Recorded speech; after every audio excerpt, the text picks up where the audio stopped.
जब उफनती नदी में एक गर्भवती मुस्लिम महिला मौत से जूझ रही थी, तब धर्म के ठेकेदारों ने मुंह मोद्दा लिया। जानिए कैसे एक सन्यासी ने अपनी जान और तपस्या दांव पर लगाकर इंसानियत का वो इतिहास रचा जिसने सबको रुला दिया।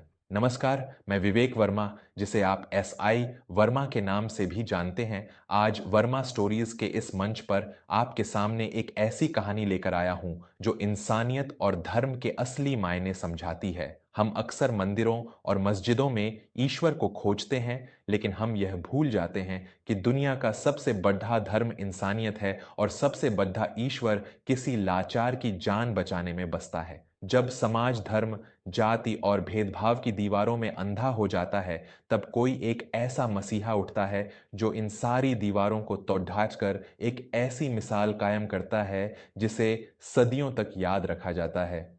आज की कहानी चंदनगिरी गांव के एक वयोवृद्ध सन्यासी महंत रामानंद और एक लाचार गर्भवती मुस्लिम महिला जोया की है। यह कहानी कोई साधारण दास्तान नहीं है, बल्कि यह आपके रोंगटे खड़े कर देगी और आपको यह सोचने पर मजबूर कर देगी कि क्या सच में हमने धर्म का सही मतलब समझा है। चंदनगिरी गांव एक पहाड़ी इलाके में बसा हुआ था। गांव के ठीक बीच से भैरवी नाम की एक नदी बहती थी, जो शांत दिनों में तो जीवनदायिनी लगती थी, लेकिन बारिश के मौसम में वह एक खूंखार रूप ले लेती थी। गांव के सबसे ऊंचे टीले पर एक प्राचीन शिव मंदिर था। उसी मंदिर में 70 वर्षीय महंत रामानंद अपना जीवन व्यतीत करते थे। उनका पूरा जीवन तपस्या, ध्यान और जड़ी बूटियों से लोगों का इलाज करने में बीता था। पूरे चंदनगिरी में उनका बहुत सम्मान था। उसी गांव के बाहरी छोर पर एक छोटा सा कच्चा मकान था, जिसमें जोया नाम की एक 25 वर्षीय मुस्लिम महिला अपने पति अब्दुल के साथ किराए पर रहती थी। अब्दुल एक देहाती मजदूर था जो काम के सिलसिले में पास के शहर गया हुआ था। जोया गर्भवती थी और उसके प्रसव का समय बहुत करीब था। वह घर में बिल्कुल अकेली थी। भादों का महीना था। एक रात आसमान में ऐसे काले बादल छाए जैसे प्रलय आने वाली हो। मूसलाधार बारिश शुरू हो गई। देखते ही देखते भैरवी नदी का जलस्तर खतरे के निशान को पार कर गया। आधी रात को नदी ने अपना किनारा तोड़ दिया और पानी गांव के निचले हिस्सों में घुसने लगा। सबसे पहले जोया का वह कच्चा मकान उस बाढ़ की चपेट में आ गया। पानी उसके घर में भरने लगा। जोया घबराकर अपनी जान बचाने के लिए घर की कच्ची छत पर चरच गई। बारिश इतनी तेज थी कि कुछ भी दिखाई नहीं दे रहा था। जोया मदद के लिए चीख रही थी। जोया ने अपने पेट पर हाथ रखकर रोते हुए पूरी ताकत से चिल्लाकर कहा, कोई है? मेरी मदद करो, मेरे पेट में बच्चा है, मैं पानी में बह जाऊंगी, अल्लाह के वास्ते मुझे बचा लो। आवाज सुनकर गांव के मुखिया शिवपाल और कुछ अन्य ग्रामीण ऊंचे टीले पर आ गए। उनके हाथों में लालटेन थीं। उन्होंने देखा कि जोया की छत पानी के तेज बहाव में किसी भी पल टूटकर बह सकती है, लेकिन नदी का बहाव इतना भयंकर था कि कोई भी उस पानी में उतरने की हिम्मत नहीं कर रहा था। मुखिया शिवपाल ने पीछे हटते हुए कहा, पानी का बहाव मौत की तरह तेज है, इसमें उतरना अपनी जान देना है, और वैसे भी यह हमारे धर्म की नहीं है, किसी और गांव से आकर यहां बसी है। जो इसके भाग्य में लिखा है वही होगा। हम अपनी जान खतरे में नहीं डाल सकते। तभी मंदिर की सीढ़ियों से उतरते हुए महंत रामानंद वहां आ पहुंचे। उनके एक हाथ में लाठी थी और शरीर पर केवल एक भगवा वस्त्र। उन्होंने जब जोया की चीखें सुनी और ग्रामीणों की यह स्वार्थी बातें सुनी, तो उनका खून खौल उठा। महंत रामानंद ने अपनी कड़ी डी डी डी एच और सिंह जैसी दहादती हुई आवाज में कहा, धिक्कार है तुम सब पर। एक गर्भवती स्त्री मौत के मुंह में है और तुम यहां खड़े होकर उसके धर्म और भाग्य की बात कर रहे हो। क्या तुम्हारे ईश्वर ने तुम्हें यही सिखाया है कि इंसानियत को पानी में डूबने दो? दोस्तों, जब इंसान मौत के मुहाने पर खड़ा होता है, तो उसकी कोई जाति या धर्म नहीं होता। उसका सिर्फ एक ही धर्म होता है, जिंदगी। क्या आपने भी ऐसे लोगों को देखा है जो धर्म का चोला तो पहनते हैं, लेकिन जब किसी की मदद करने की बारी आती है तो उनके दिल पत्थर के हो जाते हैं? जब समाज का हर व्यक्ति पीछे हट जाता है, तब ईश्वर किसी न किसी को अपना रूप देकर जरूर भेजता है। अगर आपको जोया की यह चीख और महंत रामानंद का यह क्रोध अपने दिल में महसूस हो रहा है। अगर आप भी मानते हैं कि इंसानियत से बड़ा कोई धर्म नहीं, तो अभी वर्मा स्टोरीज चैनल को सब्सक्राइब कर लें। आपका एक सब्सक्राइब मुझे यह ताकत देता है कि मैं समाज की इन कड़ीडियावी सच्चाइयों और इंसानियत की इन सच्ची कहानियों को आप तक लाता रहूं। आइए इस परिवार से जुड़ें, अभी सब्सक्राइब का बटन दबाएं और देखें कि उस बूढ़े सन्यासी ने क्या खौफनाक कदम उठाया। महंत रामानंद ने अपनी लाठी किनारे पर फेंकी और बिना एक पल सोचे उस भयंकर उफनती हुई भैरवी नदी में छलांग लगा दी। 70 साल के एक बूढ़े शरीर का इतने तेज बहाव से लड्ढाना साक्षात मौत से कुश्ती लड्ढाने के बराबर था। पानी की लहरें उन्हें बार बार नीचे धकेल रही थीं, लेकिन उनके भीतर एक ऐसी ईश्वरीय ताकत थी जो उन्हें रुकने नहीं दे रही थी। किनारे पर खड़े दीढ़े लोग सांसें रोककर यह दृश्य देख रहे थे। महंत जी पानी को चीरते हुए किसी तरह जोया की छत तक पहुंच गए। छत का एक हिस्सा टूटकर बह चुका था। जोया डर के मारे कांप रही थी और दर्द से तड़प रही थी। महंत जी ने अपना हाथ बढ़ाते हुए कहा, बेटी, मेरा हाथ कसकर पकड़ लो। डरो मत, जब तक मेरे शरीर में एक भी श्वास बाकी है, मैं तुम्हें और तुम्हारे बच्चे को कुछ नहीं होने दूंगा।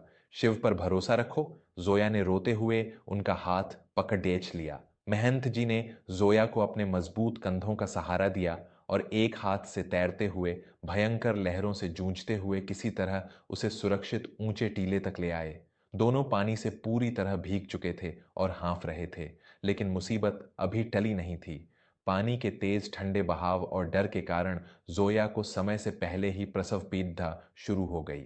वह पेट पकड़ दाचकर जमीन पर गिर पद्धी और दर्द से कराहने लगी। महंत रामानंद ने तुरंत मुखिया शिवपाल और वहां खद्दी गांव की औरतों से कहा, जल्दी करो, इसे मंदिर के प्रांगण में ले चलो और गांव की दाई मां को बुलाओ, इसकी जान खतरे में है।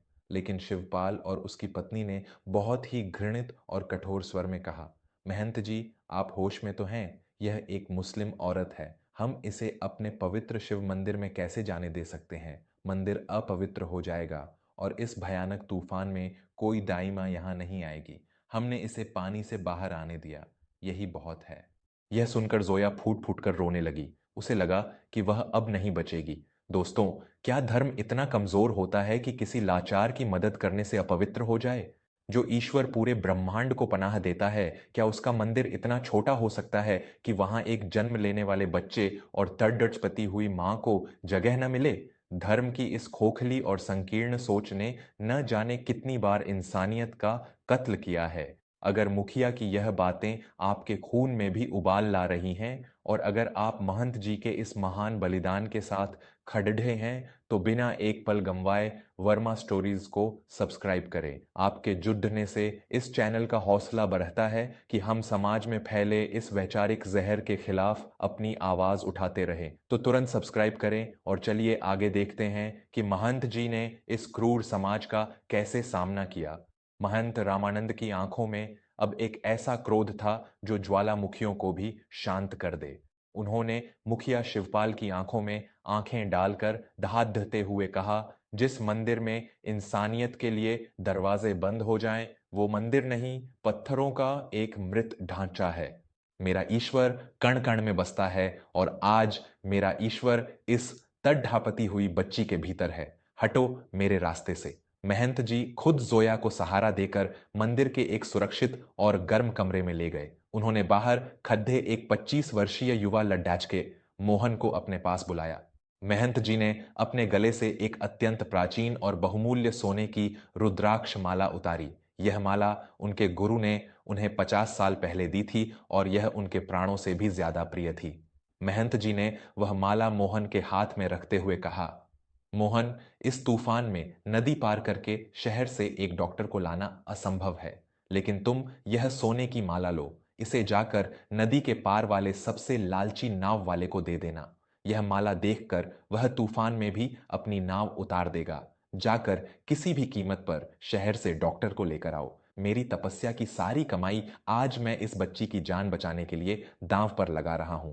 दौड़ो। मोहन वह माला लेकर भाग खद्दा हुआ। इधर महंत जी ने खुद आग जलाई, पानी गर्म किया और एक पिता की तरह कमरे के बाहर पहरा देने लगे। जोया दर्द से तड़प रही थी, लेकिन उसे यह एहसास था कि बाहर खद्दहा वह बूढ़ा सन्यासी किसी फरिश्ते से कम नहीं है। कुछ घंटों के भयंकर संघर्ष के बाद मोहन शहर से एक महिला डॉक्टर को नाव के जरिए लेकर पहुंच गया। डॉक्टर ने तुरंत अपना काम शुरू किया। सुबह की पहली किरण के साथ मंदिर के प्रांगण में एक नवजात बच्चे के रोने की गूंज सुनाई दी। जोया ने एक स्वस्थ लड़डचके को जन्म दिया था। दोनों की जान बच गई थी। सुबह होते ही बाढ़ का पानी कम होने लगा था। मुखिया, शिवपाल और गांव के कई लोग मंदिर के बाहर इकट्ठा हो गए। उन्हें अभी भी इस बात का अहंकार था कि महंत जी ने मंदिर को भ्रष्ट कर दिया है। जैसे ही महंत रामानंद कमरे से बाहर आए, शिवपाल ने ताना मारते हुए कहा, आपने अपने जीवन भर की तपस्या मिट्टी में मिला दी महंत जी। एक मुस्लिम औरत को मंदिर में रखकर आपने इस पवित्र स्थान को अशुद्ध कर दिया है। आपको इसका प्रायश्चित करना होगा। महंत रामानंद मुस्कुराए। उनके चेहरे पर एक ऐसी अलौकिक शांति थी जो शब्दों में बयां नहीं की जा सकती। महंत जी ने अत्यंत गंभीर लेकिन ज्ञान से परिपूर्ण स्वर में कहा, तुम लोग अज्ञानता के अंधेरे में जी रहे हो शिवपाल। अशुद्ध यह मंदिर नहीं हुआ है, अशुद्ध तुम्हारी सोच है। तुमने पूछा ना कि मैंने क्या कमाया। आज रात मैंने जो कमाया है वह मेरी जीवन भर की तपस्या से कहीं बड़ा है। जब वह बच्ची दर्द से तड़प रही थी तो उसके होठों से अल्लाह निकल रहा था और मेरे होठों से महादेव, लेकिन दोनों की पुकार एक ही थी, उस बच्चे की सलामती। ईश्वर ने उस बच्चे को जन्म लेने के लिए मेरे शिव के प्रांगण को चुना। इससे बड़ा चमत्कार और क्या होगा। धर्म इंसानों को जोड़ ढाने के लिए बने हैं, उन्हें एक दूसरे से नफरत करने के लिए नहीं। जब कोई बच्चा जन्म लेता है तो उसकी कोई जाति नहीं होती। तुमने पत्थरों को पूजना सीख लिया लेकिन जीवित भगवान को पहचानना भूल गए। महंत जी की इन बातों ने पूरे गांव के दिल को चीर कर रख दिया। शिवपाल का सिर शर्म से झुक गया। उसे अपनी गलती और अपनी क्रूरता का भयंकर एहसास हुआ। वह चुपचाप आगे बढ़ा और उसने महंत रामानंद के पैर पकड़ एच लिए। उसी दोपहर जोया का पति अब्दुल पागलों की तरह भागता हुआ मंदिर पहुंचा। 12 की खबर सुनकर उसकी जान सूख गई थी। जब उसने अपनी पत्नी और अपने नए जन्मे बच्चे को सुरक्षित देखा और उसे पता चला कि कैसे इस बूढ़े साधु ने अपनी जान और अपनी गुरु की माला दांव पर लगाकर उनकी रक्षा की है, तो वह फूट फूट कर रोने लगा। अब्दुल महंत जी के पैरों में गिर पड्डढ़ा और रोते हुए बोला, बाबा, मैंने सुना था कि खुदा किसी न किसी रूप में आकर मदद करता है। आज मैंने उस खुदा को आपके रूप में देख लिया है। मेरे पास आपको देने के लिए कुछ नहीं है, लेकिन मैं जीवन भर आपका कर्जदार रहूंगा। महंत जी ने अब्दुल को उठाया और उसके माथे को चूमते हुए कहा, बेटा, इंसानियत का कोई कर्ज नहीं होता। जाओ, अपनी पत्नी और बच्चे को खुशी खुशी घर ले जाओ। जोया ने जाते समय महंत जी के पैर छुए और कहा, बाबा, मैंने अपने बेटे का नाम राम रखा है। जब भी मैं इसे देखूंगी मुझे याद रहेगा कि एक राम ने ही मेरी जान बचाई थी। यह सुनकर पूरे गांव की आंखों में आंसू आ गए। नफरत की वो दीवार जो सालों से खड़ी थी, उस दिन एक सन्यासी के प्रेम और एक मुस्लिम महिला की कृतज्ञता के आगे हमेशा के लिए ढह गई। निष्कर्ष, दोस्तों, यह कहानी हमारे समाज के मुंह पर एक बहुत बड़ा आईना है। हम दिन रात धर्म के नाम पर लड़ते हैं, एक दूसरे का खून बहाते हैं, लेकिन सच तो यह है कि जब रक्त की जरूरत पड़ती है तो कोई यह नहीं पूछता कि खून हिंदू का है या मुस्लिम का। इंसानियत से बद्धा कोई धर्म नहीं है और एक जान बचाने से बद्धा कोई पुण्य नहीं है। महंत रामानंद ने यह साबित कर दिया कि असली सन्यासी वह नहीं जो दुनिया से कटकर जंगलों में बैठ जाए, बल्कि असली सन्यासी वह है जो दुनिया के दर्द को अपना समझे और किसी की जान बचाने के लिए अपने प्राणों की बाजी लगा दे। आज की यह रोंगटे खड़े कर देने वाली और आंखें खोलने वाली दास्तान अगर आपके हृदय तक पहुंची है, अगर आपको लगता है कि समाज में धर्म के नाम पर नफरत फैलाने वालों को यह कहानी जरूर सुननी चाहिए, तो इस वीडियो को पूरे भारत के हर घर तक शेयर करें। और अंत में मैं विवेक वर्मा आपसे एक बार फिर हाथ जोड़कर प्रार्थना करता हूं कि जीवन की ऐसी ही सच्ची, गहरी और इंसानियत को जगाने वाली सीख पाने के लिए वर्मा स्टोरीज को अभी सब्सक्राइब करें। आपका जुड़ाव ही मेरी सबसे बड़ी ताकत और प्रेरणा है।